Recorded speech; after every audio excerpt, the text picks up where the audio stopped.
بسم الله الرحمن الرحيم محوها وإذن سلام يا ورياشين أي حلبان هذا شرفت لا يكسر قيب قلي قانكي أي شلي أو تاريخ دو أي هاد محوها أي شيء هذا شلي طبعاً بيشان أو كالفدي كوات فدي كنتني أفراد أو أي كسر قيب قلين حلبان جاري كنتن يسد حبنوت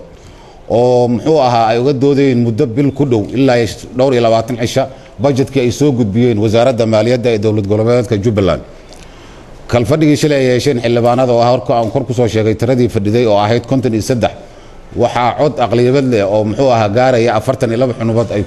ku ansixiyeen waxa diiday 9 baa diiday 2 ka aamustay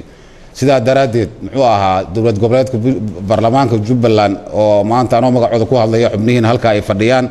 muxuu halkaan ku cadeynayna in kalfadhin muxuu ahaa budgetkii sanadkii 2016 la ansixiyay shalay oo taariikhda ahayd muxuu ahaa 15 bishii 2016 muxuu ahaa waxaana ansixiyay 42 xubnood meesha waxa fadhiyay 53 muddo 26 maalmood ah waxa laga doodayay oo baarlamaanka loo qaybiyay budgetka wasaaradda maaliyadda dawlad goboleedka Jubbaland muxuu ahaa intaasan u sheegaynaa muxuu ahaa caalamka dawladda federaalka dadweynaha reer Jubbaland inay ku diirsadaan in baarlamaanka Jubbaland uu hana qaaday uu go'aansaday in muxuu ahaa sharciyadii lagu adkeeyo baarlamaanka xildhibaanada Jubbaland maanta waa sharciyaashii shacabkay matalaan waa saddexda qodob ee ugu horeysa oo baarlamaanka Jubbaland ay ku shaqeynayaan waxa weeye matalaada shacabka Jubbaland ilaalinta sharciga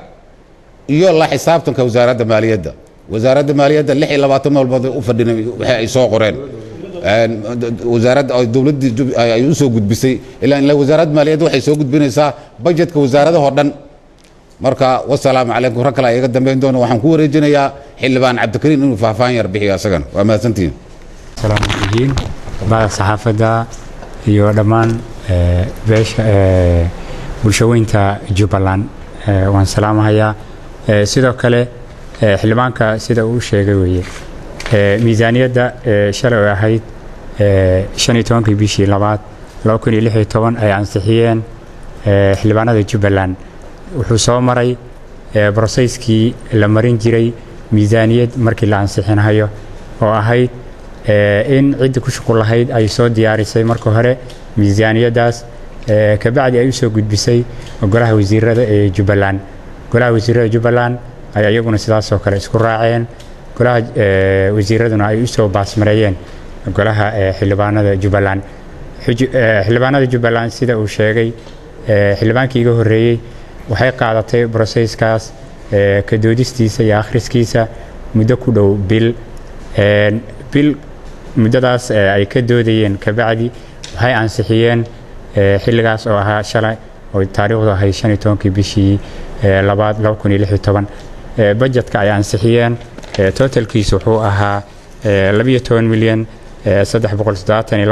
372,273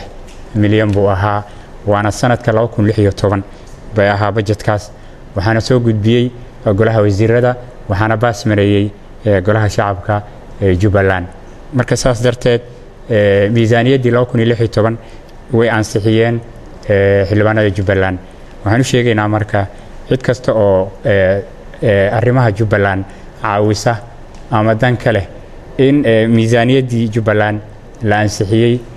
in muddo aan laga soo doodahayay oo golaha wasiiraduna ay ka soo doodeen ugu dambeynna ay soo gaartay golaha shacabkuna ay ku ansixiyeen cod aqlabiyad leh marka sidaa darteed waxaan oran karnaa marka oon leenahay miisaaniyaddaas 2016 waa ansax waxaana ansixiyay golaha shacabka Jubbaland waana mahadsantiin maanta waxa sharaf ah inaan hortiin soo fariisano anagoo macnaha idin soo tabinayna in miisaaniyaddii dawlad goboleedka Jubbaland la ansixiyay